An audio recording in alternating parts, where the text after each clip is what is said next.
Calendar की कोई भी एक तारीख वो सिर्फ एक तारीख नहीं होती है ना। असल में वो अपने अंदर एक पूरे देश के सफर की न जाने कितनी कहानियों को समेटे होती है। तो आज हम भारत के इतिहास का ऐसा ही एक पन्ना पलटने वाले हैं और तारीख है 8 दिसंबर।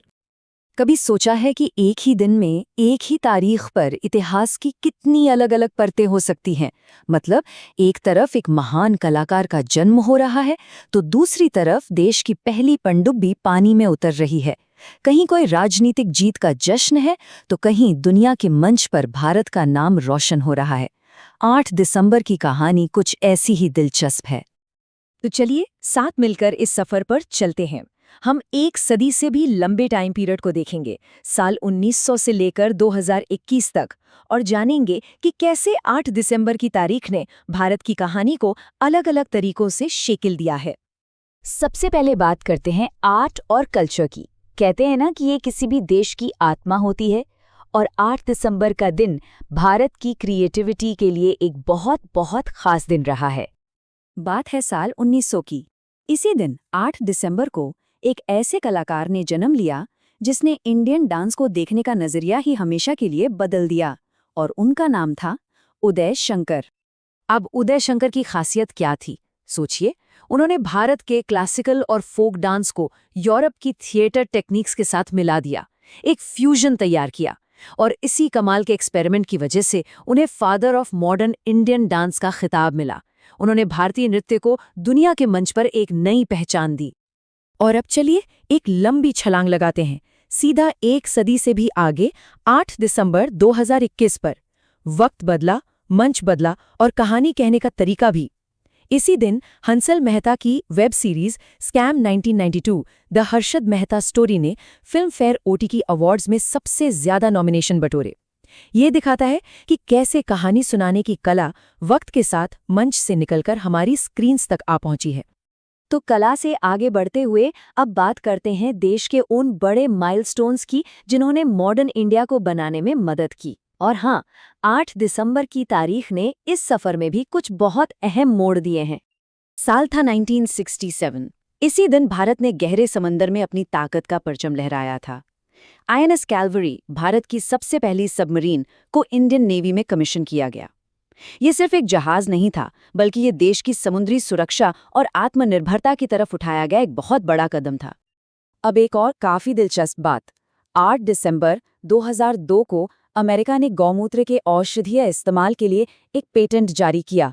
सुनने में ये थोड़ा अजीब लग सकता है ना, पर असल में ये भारत की एक बड़ी लड़ाई का हिस्सा था। जैसे नीम और हल्दी के लिए लड़ाई लड़ी गई थी, वैसे ही ये हमारे पारंपरिक ज्ञान को बचाने और उस पर अपना हक जताने की एक कोशिश थी। और फिर आता है 8 दिसंबर 2021, एक ऐसा दिन जो दिखाता है कि एक देश एक ही दिन में कितनी अलग अलग दिशाओं में आगे बढ़ सकता है। देखिए, एक तरफ गोरखपुर में दूरदर्शन का नया अर्थ स्टेशन शुरू हुआ, दूसरी तरफ रतन टाटा को असम का सबसे बड़ा नागरिक सम्मान असम वैभव दिया गया, और वहीं खेल के मैदान में शूटर श्रेयसी सिंह ने national women's trap shooting championship अपने नाम की। मतलब मीडिया, समाज सेवा, खेल, सब एक ही दिन में। चलिए अब जरा राजनीति और सत्ता के गलियारों की तरफ चलते हैं। 8 दिसंबर की तारीख ने पावर और गवर्नेंस में भी कुछ बड़े यादगार लम्हे देखे हैं। ये एक बहुत ही खास और ऐतिहासिक दिन था। 8 दिसंबर 2003 भारत के दो बड़े राज्यों ने एक ही दिन इतिहास रचा। मध्य प्रदेश में उमा भारती और राजस्थान में वसुंधरा राजे, दोनों ने मुख्यमंत्री पद की शपथ ली।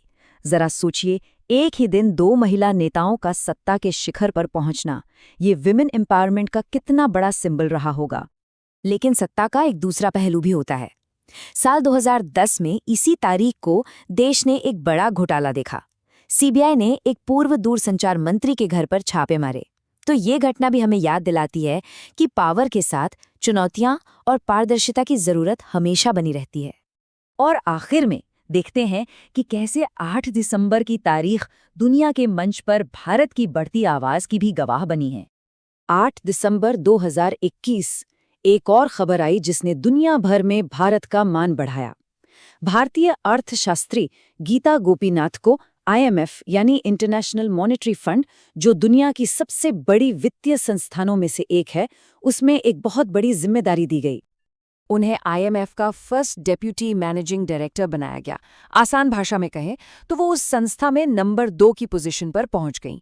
ये वाकई एक शानदार उपलब्धि थी जो दिखाती है कि कैसे ग्लोबल फाइनेंस की दुनिया में भारत का प्रभाव लगातार बढ़ रहा है। तो अगर हम इस पूरे सफर को एक साथ देखें, एक महान डांसर का जन्म, देश की सुरक्षा के लिए एक पनडुब्बी का आना, राजनीति में एक बड़ा बदलाव और दुनिया में भारत को मिली एक नई पहचान, ये सब कुछ सिर्फ एक तारीख 8 दिसंबर से जुड़ा है। एक दिन, एक तारीख, लेकिन ये अपने आप में पूरे देश की एक चलती फिरती जीती जागती कहानी का आईना है। ये दिखाता है कि भारत का इतिहास कितना रिच और डाइवर्स है। और ये हमें एक सवाल के साथ छोड़ जाता है कि आने वाले वक्त में भविष्य के 8 दिसंबर भारत की कहानी में और कौन-कौन से नए और यादगार चैप्टर जोड़ेंगे, क्योंकि इतिहास वो नहीं जो सिर्फ लिखा जा चुका है, बल्कि वो भी है जिसे अभी लिखा जाना बाकी है।